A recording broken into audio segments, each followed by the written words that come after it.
തൃശ്ശൂർ സുരേഷ് ഗോപിജി എടുത്തതിന് ശേഷം ഇവിടെ പൊതുവെ ഒരു ടോക്ക് ഉണ്ട്, സുരേഷ് ഗോപിജി തൃശ്ശൂരുകാർക്ക് തലവേദനയെന്ന്. സത്യമാണെങ്കിലും എനിക്ക് അംഗീകരിച്ചു കൊടുക്കാൻ പറ്റുമോ? കേട്ടോ മക്കളെ, തൃശ്ശൂരുകാർക്ക് മാത്രമല്ല BJPക്ക് മൊത്തം തലവേദനയായി മാറിയിരിക്കുകയാണ് സുരേഷ് ഗോപിജി. നീ ഈ പറഞ്ഞത് മുഴുവൻ നടക്കുമെന്ന് നിനക്ക് തോന്നുന്നുണ്ട്? എന്താ സംശയം? ഈ കൈ കണ്ടോ, രാജയോഗവും ഗജകേസരി യോഗവും ഒരുമിച്ച് കിടപ്പുണ്ട്. അനുഭവിച്ചേ പറ്റൂ. പിന്നെ സുരേഷ് ഗോപിജി കേരളത്തിലേക്ക് എയിംസ് കൊണ്ടുവരണ്ട, ഡോണ്ട് അണ്ടർ എസ്റ്റിമേറ്റ്.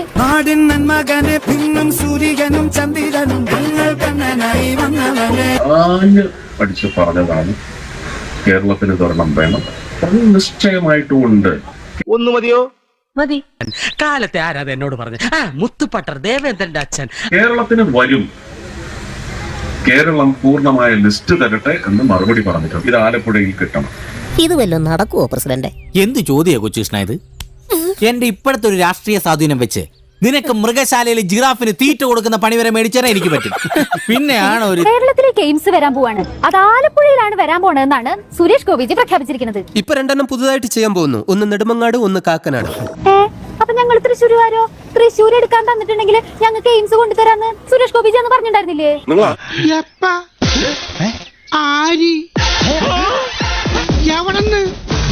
സാറേ, ഞാൻ ജനിച്ചിട്ട് ഇന്ന് വരെ ഉമ്മാരെ കണ്ടിട്ടില്ല. നിങ്ങൾ ആരാണ്? നിങ്ങൾ ആരോടാ ചോദിക്കുന്നത്?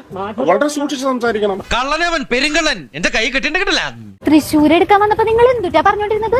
തൃശ്ശൂരിന്റെ മുഖച്ഛായ മാറാൻ പോകുന്നു, തൃശ്ശൂരിലേക്ക് എയിംസ് വരുന്നു, തൃശ്ശൂരിലേക്ക് മെട്രോ നീട്ടാൻ പോകുന്നു. എന്നിട്ട് ഇപ്പൊ തൃശ്ശൂരിന്ന് കേൾക്കുമ്പോ ഇഷ്ടക്കേടായല്ലേ? സോറി, അറിഞ്ഞോണ്ടല്ല, മനഃപൂർവ്വല്ലേ. അതെങ്ങനെ ഇലക്ഷന് 2 വോട്ടിന് ജയിച്ച് മന്ത്രിയായ പിന്നെ അങ്ങനെ കേരളം കണ്ടിട്ടില്ലല്ലോ. എന്താന്നറിയില്ല, കേരളത്തിലെ കാലാവസ്ഥ എനിക്ക് പിടിക്കുന്നേ ഇല്ല. ലോക്സഭാ ഇലക്ഷന് ഓരോ ലോക്സഭാ മണ്ഡലത്തിലും എയിംസ്, നിയമസഭാ ഇലക്ഷന് ഓരോ നിയമസഭാ മണ്ഡലത്തിലും എയിംസ്. പറയുന്നത് വിശ്വസിക്കരുത്. ഇവൻ ഭക്ഷണം കഴിക്കാനും കള്ളം പറയാനും മാത്രമാണ് വാ തുറക്കുന്നത്. കുട്ടിമാമ ഇനി വെച്ച് ഇതിനേറെ പറയുന്നു, പഞ്ചായത്ത് ഇലക്ഷൻ വരുമ്പോ ഓരോ പഞ്ചായത്തിലും എയിംസ്. അതാണ് ഞങ്ങളുടെ സുരേഷ് ഗോപിജിയുടെ ഒരു സ്ട്രാറ്റജി.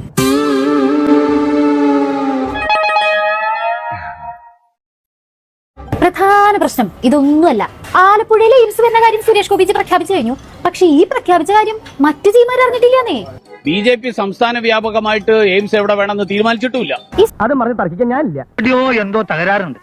അത് എവിടെ വേണമെന്ന് തീരുമാനിക്കേണ്ടത് കേന്ദ്ര സർക്കാരാണ്. കേന്ദ്ര സർക്കാർ സംസ്ഥാന സർക്കാരുമായി ചേർന്നുകൊണ്ടാണ് സ്ഥലം കണ്ടെത്തുകയും അതിന് ബാക്കി കാര്യങ്ങൾ ചെയ്യേണ്ടത്. അത് കേന്ദ്ര ഗവൺമെന്റ് തീരുമാനിക്കേണ്ടതാണ്.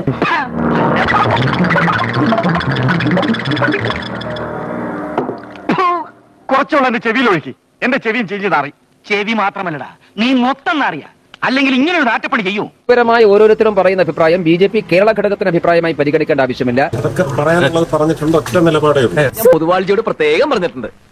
അതിന്റെ ഗുണം കാണാനുണ്ടായിരുന്നു. ആഭ്യന്തരമന്ത്രിക്ക് ഒരു കമ്പി അടിച്ചു കഴിഞ്ഞു. അദ്ദേഹം കാലത്ത് കണ്ടപ്പോ എന്നോട് പറഞ്ഞു. കാലത്ത് എവിടെ വെച്ചുണ്ട്? പുള്ളിക്കാരൻ നമ്മുടെ മാടത്തെ തെരല് ചൂണ്ടിട്ടോണ്ടിരിക്കുന്നു. അപ്പോഴാ കണ്ടേ.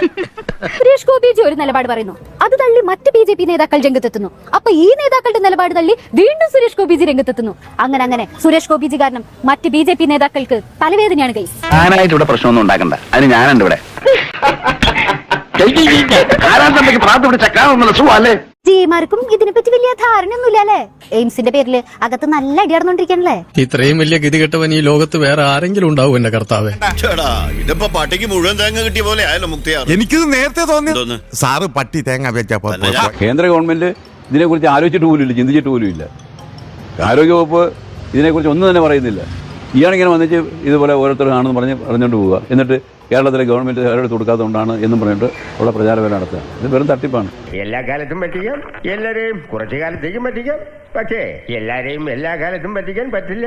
ഒരു അറാം മിടുക്കൻ ചെക്കനെ ഞാൻ ഇന്ന് വരെ കണ്ടിട്ടില്ല. ഞാൻ അങ്ങോട്ട് ഇറങ്ങുവാ, അതാ നല്ലത്. ഒരു ചുവന്ന സ്വിച്ച് കാണുന്നുണ്ടോ?